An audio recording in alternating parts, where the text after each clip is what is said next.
Welcome back to The Edge. Up and down, more volatile search results this year than ever before. Quality Raters guideline with 5 new important updates. And could there be corruption and antitrust at Google? You're listening to News from The Edge for the week of October 25th, 2021, here on Edge of the Web Radio. From the Edge of the Web studios, here's what we're looking at this week.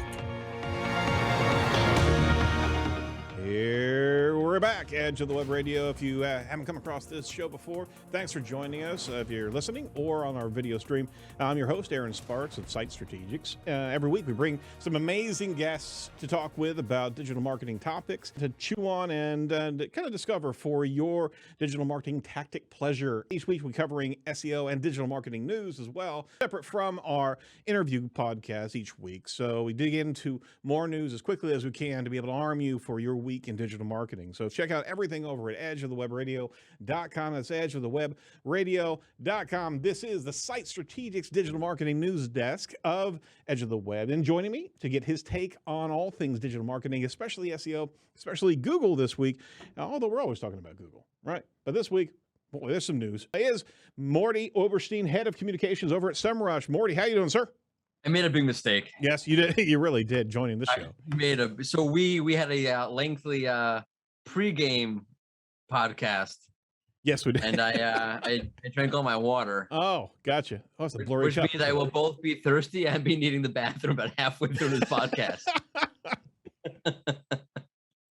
Yeah, you really need to come prepared, man. You do. I'm sorry. I did come prepared. I didn't come prepared for a 3-hour extravaganza before the podcast. Yeah, we got to get that into B-roll because that's always a fun thing. What we do to warm up. That shouldn't. Yeah, it's not comprehensible, really. In general, we usually you leave alone appropriate. Exactly. So that's never going to make the airwaves, right? Nor should it. It's highly. It's like, imagine it was something was completely dysfunctional and disoriented and disorganized. Yeah. But like, imagine that way worse. That's what goes on before the show. But that helps us shake all that out so we can be even more organized in delivering spot on headlines and tactics in communication, right? Such as, did you see that thing of Shaq standing at the NASCAR thing that Jacob showed us he's before? literally throwing that right.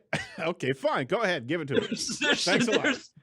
Jacob, you take this one away because this was your beauty. Well, wait a minute. Did you just say Shaq was at a NASCAR thing? Yeah, well, that was Formula One. Yeah, so he completely got that off. So there's even more dysfunction happening on this podcast immediately. So here he was trying to bitch and moan here, and he gives a check. So go ahead. Throw it up there. This is Shaquille O'Neal standing on the ground next to 2 men standing on podiums. Unbelievable. At the trophy ceremony. He's taller than one of them, which is amazing. They're on podiums, and he's literally taller than. Yeah.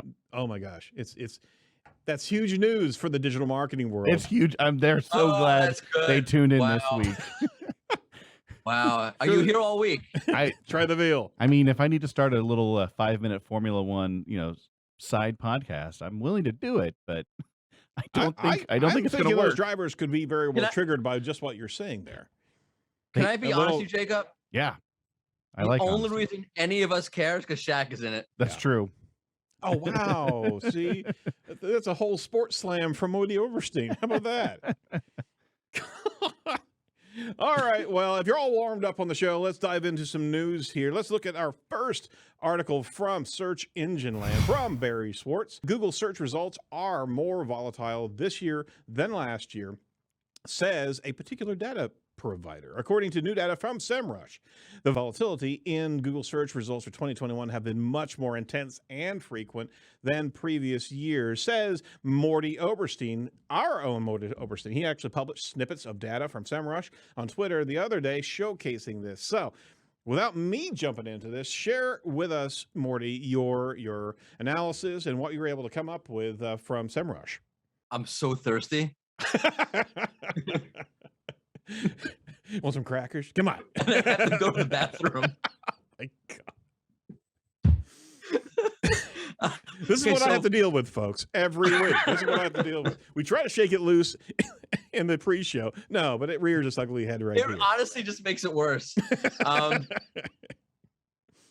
what happened was Barry was sharing on SERoundtable.com constantly these unconfirmed algorithm updates to the point where Barry was saying, like, I feel like I'm writing this every day. It's getting a little old. There's a Barry joke right there. There it is.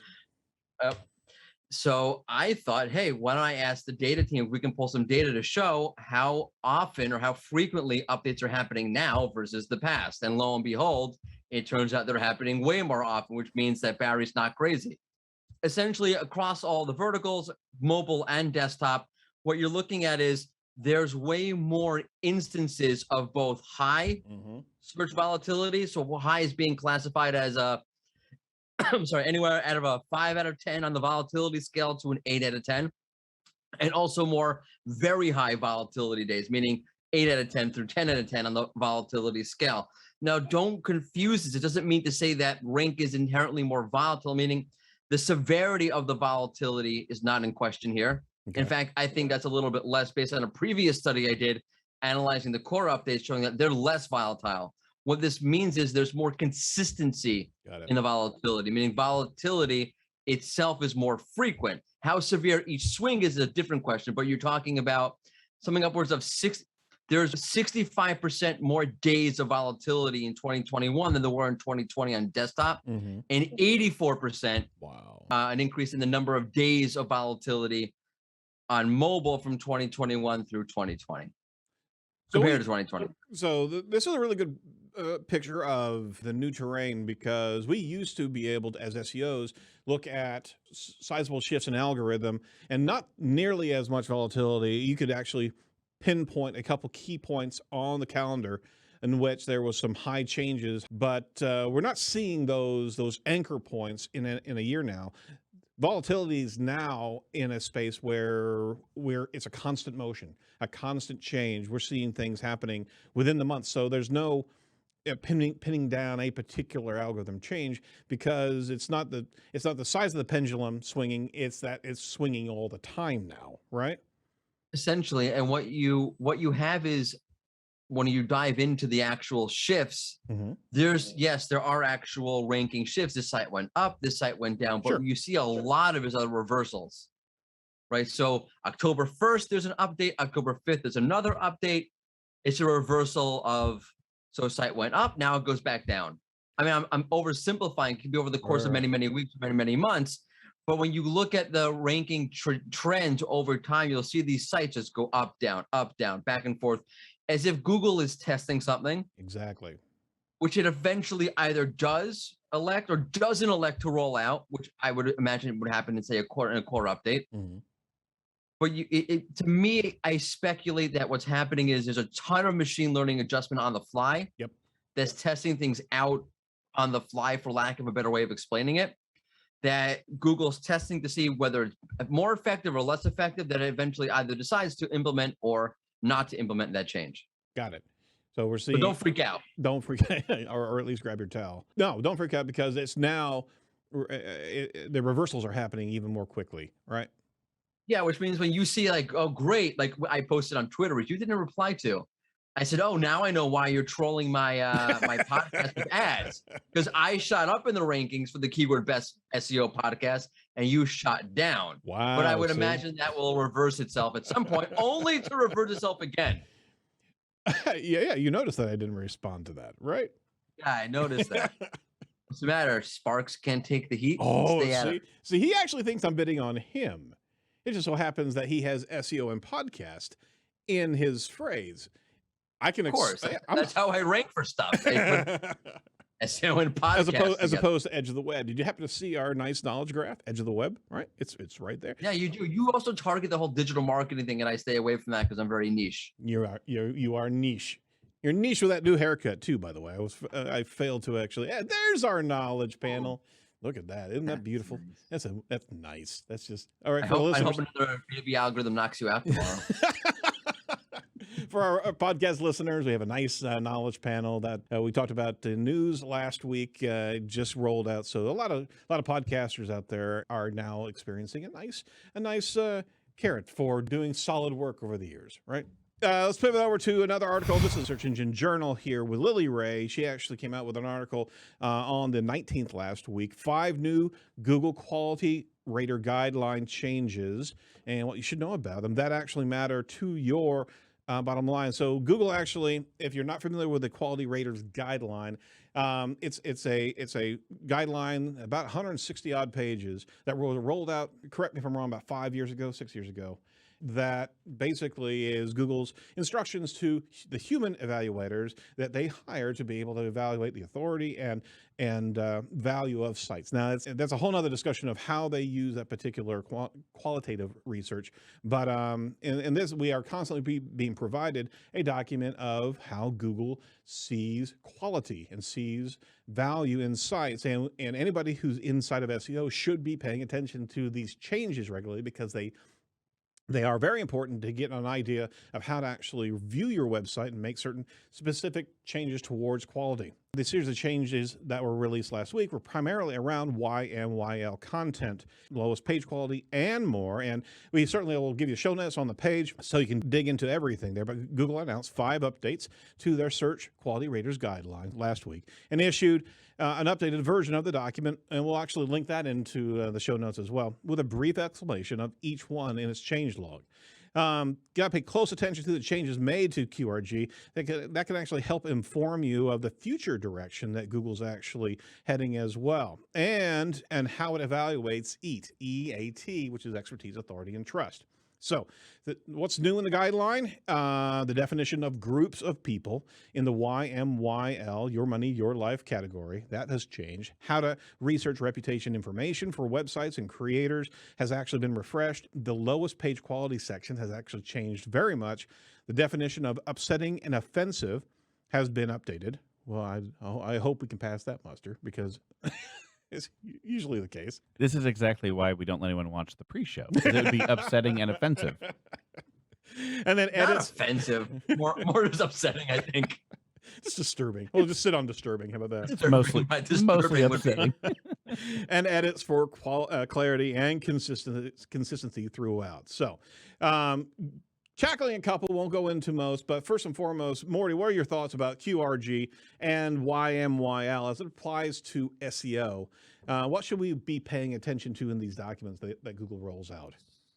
So top level, right? So the quality rater guidelines are not implemented into the algorithm. I mean, what you see here is not necessarily part of the algorithm. Now, Google has talked about sort of replicating some of the quality things that the way you and I as a person would try to evaluate EAT or quality through the algorithm, but we don't know where exactly that does or doesn't happen. They haven't officially, sort of said, yeah, well, we sort of are pretty good at replicating this little part of the quality raters guidelines in the algorithm. Not exactly, not precisely, but it's sort of kind of good at it. So quality raters guidelines are not part of the algorithm. That's not to say, though, that they're not really important, because this is where Google wants to go. Meaning, if Google could, it would do all of these things. Absolutely. And Google is algorithmically trying to do as much of it as possible, just logically speaking. Which is why it's really important to pay attention to people like Glenn Gabe or Lily Ray or whoever out there when you have algorithm, myself maybe, when you, I'm so shameless, when you analyze an update to see what changes Google seems to be making based upon what people are seeing are happening to their sites that may align to some of the elements within the guidelines. Holy moly. Possibly. Unless it's a Tuesday. All right. So what does YMYL mean to you? So it's your money, your life. And Google has been focused on this ever since 2018, whenever the YMYL Medic algorithm rolled out. Thank you very much. And it truly did have a repercussion in the medical space, as well as alternative medicines and other sites that were pushing content that were making promises, about an improvement in your lifestyle or your health without foundational knowledge or expertise or authority. And that's a summation. If you're not an authority, if you're not cited, if you don't have good reference and citations, then you could actually be losing ranks because of what you're pushing out there content-wise is not really valid. So who this affects are the groups that they've defined. So you can actually see on the screen, they did a compare and contrast of the groups defined there. Groups of people in the previous document have been augmented to that. So it's age, caste, disability, ethnicity, gender identity and expression, immigration status, nationality, race,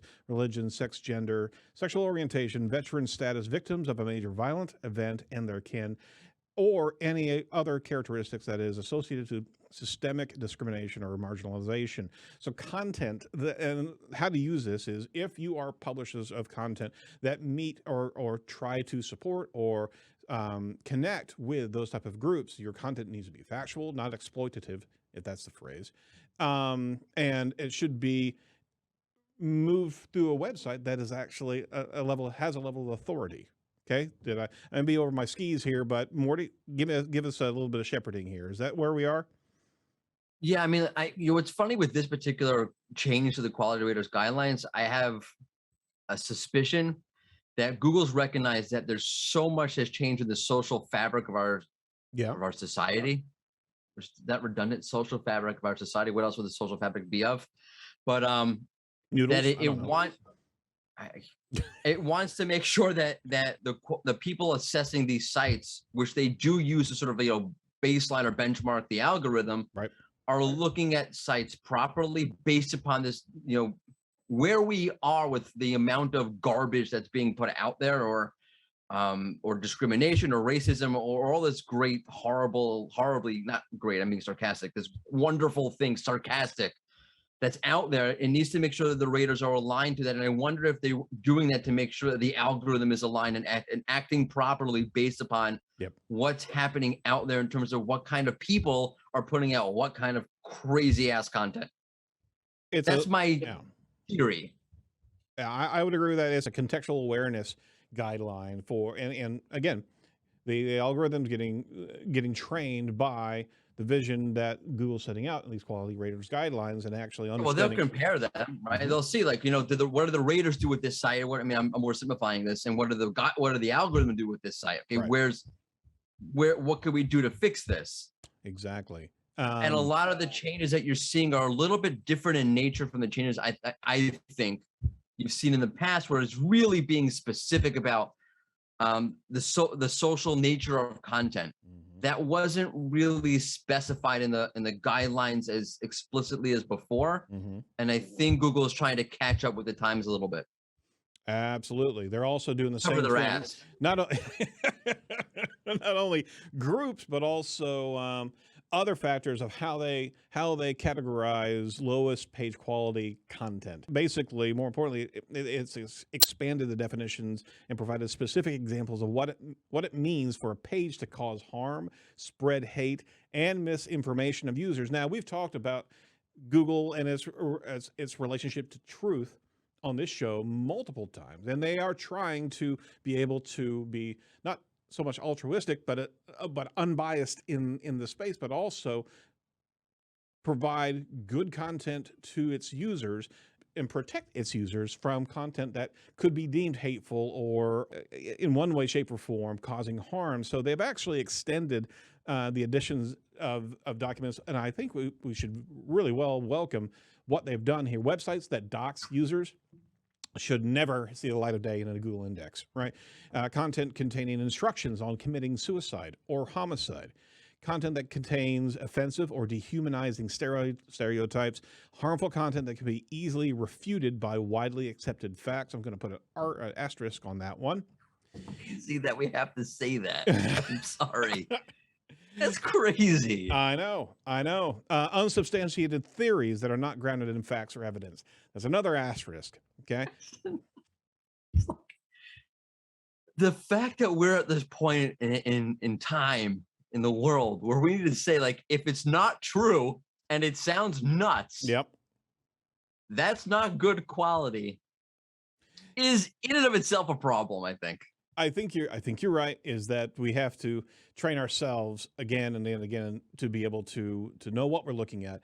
And we have a society that has been clickbaited to death, is that we have to purge ourselves regularly of what what we can be attracted to because of the ADD society space that we're in, Yeah. right? So we have, it's a catch-22 here. We want to be able to see and consume things quickly, but we don't have the time or the discipline to be able to verify results ourselves. Therefore, we're having to trust the machines and trust the content purveyors to do that for them. There's a big slippery slope there. I'm going to steer away from it. The other key factor here is the unsubstantiated theories that are not grounded in facts or evidence. What's the definitive point of facts or evidence? There's a big gray area there. And well, you're always going to have to rely on people to have some sort of sense of things or common sense, right? Obviously, like a post, let's take alt medicine, a post that talks about the possibility of, I don't know, like, acupuncture being able to cure whatever, and presents the information in a really balanced way that points out that this is limited information. It's just a theory. There's reason to think that it's a possibility versus if you stick a needle into my arm, it'll cure cancer. Right. So I think those are two different things. They're absolutely, and I think that I think Google's going to find its way to a place where it can shepherd its consumers with caveats or some sort of citation or some sort of call out that this content hasn't been verified, right? As opposed to just not allowing it to be indexed. This is where content creators need to, this is where, Google's got a real problem, is that people are basically a bunch of jerks, for lack of a better word, right? As opposed to saying, you know what, like, let me present a really balanced way of giving off this information so that the user can make their own choice and they understand the limitations of what I'm saying. Right. I will just present this as if it's the gospel, no matter how crazy it sounds. Because I had the best words. Had to go there. Yeah, I had to go there. So is this a fake news ultimatum here? There's a lot of this going on. It's not just, but I don't think it's fair just to pigeonhole it to like the fake news political side of things and the bias that goes out there from a lot of people. That's one whole problem. But this goes much deeper than that. This goes to your average, everyday sort of content. Oh, and particularly in the YNYL space. Right, whether it be health or finance, people are not presenting information. You see this all the time with SEO data, let's say. No one will ever admit, this data set might be a little bit too small to make this conclusion wholeheartedly. No, you're absolutely right. This is the data. You can't be definitive. You have to back up your sources. You can't back up your sources. You have to back it up, but nothing is really, nothing is so clear cut. Usually not. So present the information that way.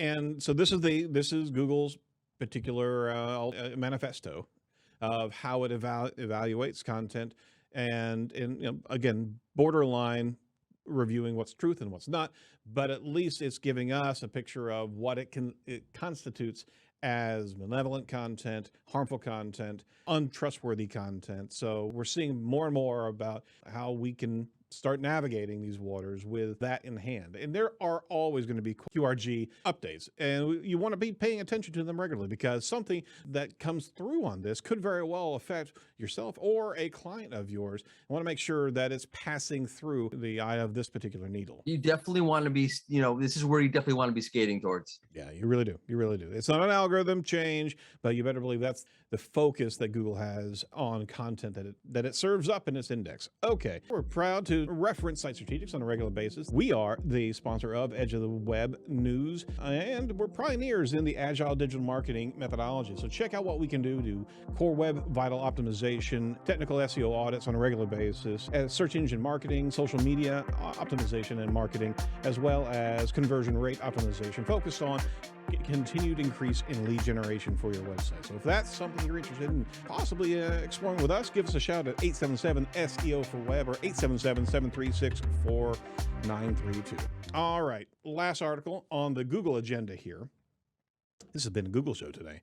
Tread carefully on this space. We have brought to your attention regularly different challenges in the digital marketing space and when it comes down to news as opposed to tactics. So here's a newsworthy article that we want to bring up in front of you. This is from Search Engine Land from Henry Powderly. Google throttled non-AMP page speeds, created format to hamper header bidding and an antitrust complaint claim. So there's recently unredacted sections of the complaint that paint a damning picture of Google's motivations, if true, could erode any trust that it has left with publishers. Now, we've talked about AMP on this program for years.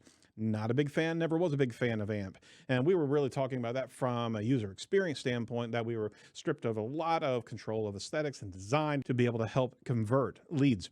But there is a complaint right now. The state of Texas has filed a complaint, the AG's office, on behalf of 12 mostly Republican states. And inside of this particular complaint, this case, it's alleging that Google even throttled the load speed of pages that are not using AMP in order to give a nice comparative boost to AMP. Now, here's the deal.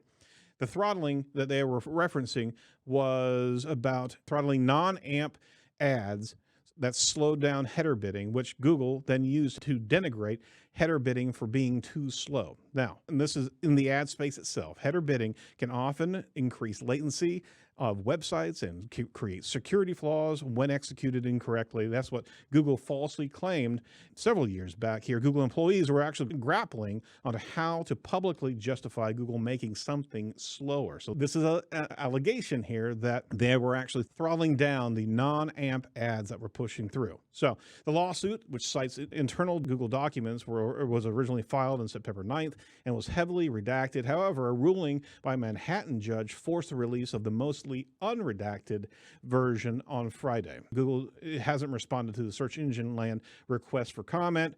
So let's just dive into header bidding for a quick second to understand what they're talking about. Header bidding, at the center of this issue, is header bidding, an advertising practice where publishers can place their ad inventory on numerous ad exchanges at once. Its method is meant to be able to sidestep Google's waterfall approach to bidding, which often favors Google ad servers, right? So waterfall is literally where if it's not a direct ad request, if I want to run an ad on this particular website, that takes priority and prime visibility. After that direct ad, then you're going to be dealing with this waterfall of the ad exchanges, and which are the largest ad exchanges. And you could very well lose a priority stance because you're not on a specific ad exchange as the ad request that waterfalls through these different exchanges. So with AMP, it removed the JavaScript availability for those header bids that could do a multiple exchange disbursement. All right. AMP itself was a stripped down, very fast vehicle, and we were told that it was very fast for the consumer's use to be able to grab that information faster and to potentially even be a ranking score. Although I think we've gone through the years and understood that this was not an actual ranking factor. However, there's allegations here that AMP itself was not delivered for the consumer, but it was a tactic to actually strip the JavaScript availability out of the header of these web pages that were going to be using AMP. So that delivery mechanism would not be there for the other ad exchanges, but in fact, it would be preferred to be able to use the Google ad delivery exchange as opposed to others. All right, there's a long-winded picture there. But if this is the case, and a number of people in social media in the PPC space were pretty hot over the weekend talking about what has just been revealed here. In fact, Kirk Williams out there was huge on this space and really pointed out here that if that's the case, that AMP was rolled out basically with an intent of throttling back ads that were not on its own exchange. Boy, that's a terrible place for Google to be in, if in fact that's true. All right, Google, Morty, you want to touch this with a 10-foot cattle prod, man? Not really.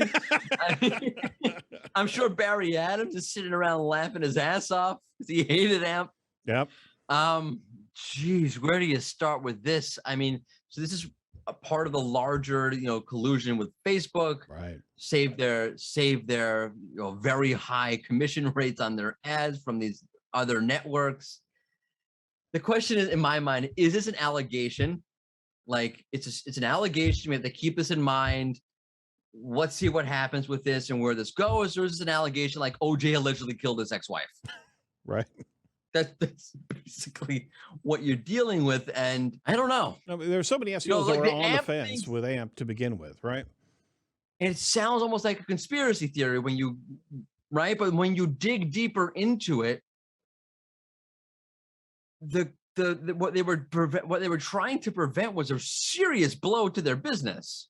Oh, absolutely. And there was a thread. Andrew Optimize shared it, friend of the show, personal friend of everybody, Absolutely. friend of humanity. A very, very friendly guy.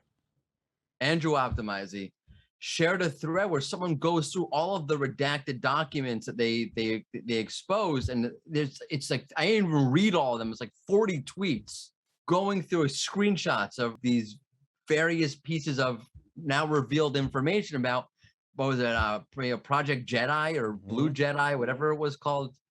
This is not the bidding system you're looking for. There's a lot to sift through. Seems like there's something here. Like where there's smoke, there's fire. Right. I don't know if it's this far with AMP. I don't know if it's X, Y, or Z. But to me, at this point, it looks like there's enough coming out that there's something there. And Google's going to have to reply to this, or it just doesn't help. I mean, I don't know. If they did it, then I don't know what you reply. No. You're basically, I don't know. What do you do? Other than fess up and admit we did this and let's, make good on it. I don't know. It's going to be interesting. It's going to be interesting, and you want to make sure you tread lightly, obviously, in these spaces, especially whenever the first blush is coming out here. You got a lot of information to sift through. Rand Fishkin of SparkToro did jump in there, and he made a comment. All these years, all those Googlers, devs, and SEOs defending AMP, and this is just the tip of the iceberg. It was sparking a thread of outrage and disgust over the allegations. So, I mean, there's a lot of people that were promoting AMP for the longest time. This shop was rolling out AMP sites regularly as well over the years, and we're all really wondering why we were doing this, if this is actually the case, that it was not, if the speed was not the reason, and then what was the reason? If this was actually a manipulation of sorts to be able to get ad exchanges out of the way, my gosh, is that simple? I certainly don't. So I don't know. Like, that's where there's a fine line. If you have somebody promoting it over on the Google side, yeah. Are they part of this massive conspiracy, or are they promoting a product that they have and they think there's a solid real? Like the SEO rant that my episode pages are AMP, because that was a really easy way to boost my mobile performance on the Wix platform. Right. Well, I went with AMP because it made sense. Why not? It was literally a click of a button, and I jumped my performance. There were a bunch of issues that I couldn't fix. Great. Now I have to go check, because I know Wix improved the performance since I did that. So maybe it's been time to go unamp or reverse that. Right. But there are legitimate reasons why somebody would or would not go AMP, and there certainly are benefits to it now as an entire ecosystem or way of thinking about mobile pages. Does it make sense? So these are strong case why not. But I don't think, John Mueller's promoting AMP at Google. Come on. Yeah. Okay, John's not part of a conspiracy that's out to throttle pages that are actually gonna, that are actually better, or then in this case that are for ad purpose bidding. John is promoting AMP because John thinks, and I don't know if John ever did or not promote AMP. I'm not saying he did or did not. I have no recollection or not. But if he did promote AMP, it's because John works at Google and thought this was a good idea, and it made sense, and there's a valid case for it. So there's a fine line you need to walk with this. Like, don't jump in and drink the Kool-Aid that, like, everyone at Google, it's horrible people, massive conspiracy. They were just out to use AMP for their own benefit. I would agree with you, and that's where we're going to set camp right there, is that there's a lot of different players inside of Google. We certainly hope for the best, but there's a lot of people that are in our industry that are very upset right now with this. It's very concerning. Absolutely. And on top of that, also AMP was not required of publishers earlier this year. Google was able to actually roll that out to us, and we don't. Now we're starting to look at, okay, why? What was the timing of that? Right, exactly. That would to cover, right? Who knows? And that's part of the sticking point here, is that publishers were basically forced to go AMP. Right. News publishers predominantly. Yeah, Yeah. you're absolutely right. So now it's a very large clientele of ad revenue. So you throw this log in the fire, and there's a heck of a lot of other things that are happening. Favoring Google properties, rewriting publishers' titles. There was a massive thing happening about a month and a half ago in that space, and also other allegations of collusion with Facebook, like you mentioned before. There's a heck of a lot of news happening right now of what has Google been doing, and we certainly hope that as SEOs, we've been playing with an unadulterated set of cards here, right? In the PPC realm, did this happen? It's tough to fathom that would have been that overt of a change. But for the system to kind of reveal what in fact did happen, and we'll report as we deem fit over on our side of the fence. Right. Hopefully we'll get more clarity and it won't end up being as murky as the OJ case. Right. No, you're absolutely right. Murky. Okay, you know what's not murky? Hashtag SEO chat every Thursday, 1 p.m. Eastern. What are we talking about this week? I just want to point out that I'm living out Norm Macdonald's legacy by keeping OJ jokes alive. Poor Norm, we miss him. That's OJ jokes. Now that Norm Macdonald's dead, unfortunately. You're so yeah, Narissa Marbury. Okay, got it. Narissa Marbury is hosting SEO chat. Ooh, that was good. Sweet, how did you guys even pull that up? Jacob pulled up Narissa's profile on social. That was good, Jacob. Absolutely, yeah. Wow, you guys are prepared. I get one a week. And you spend it on the show? On Mordy's section? Come on. Jacob is the best. Oh, God. Narissa is hosting a SEO chat about building your personal brand. Oh, cool. Very cool. Very cool. So 1 p.m. Eastern, Thursday. We're gonna poke at Jason Bernard, see if he can come onto that particular chat, because he's all about brand SERPs, right? If Jason shows up, I'm sure there'll be many tweets with knowledge panels in it. A few, yeah, just a few. We'll show up for that one. Yeah, personal brand. Go check it out. 1 p.m. Eastern. Hashtag SEO chat on Twitter. All right. It's a long one for everybody, but we certainly want to dig into the news this week. Mordy, any final comments for this week in digital marketing for our listeners? No, just don't drink your water too quickly. Always space it out. He's so parched. Look at him. I'm dying. Come prepared. You know what? Come prepared. And I should have a bigger cup. Have a 32-ounce bottle or something like that, dude. I mean, come on. There's no 7-Eleven here. We expect so little of you. At least be able to get through the show. All right, that's it for Edge this week. Make sure that you check out our second episode of the Victor Zertomyski podcast. Check out everything. Be sure to like, comment, and subscribe to our YouTube channel as it gets updated as we go live or drop videos into the lane. And from all of us over at Edge, stay safe, stay well, and do not be a piece of cyber driftwood. We will talk to you next week. Bye-bye.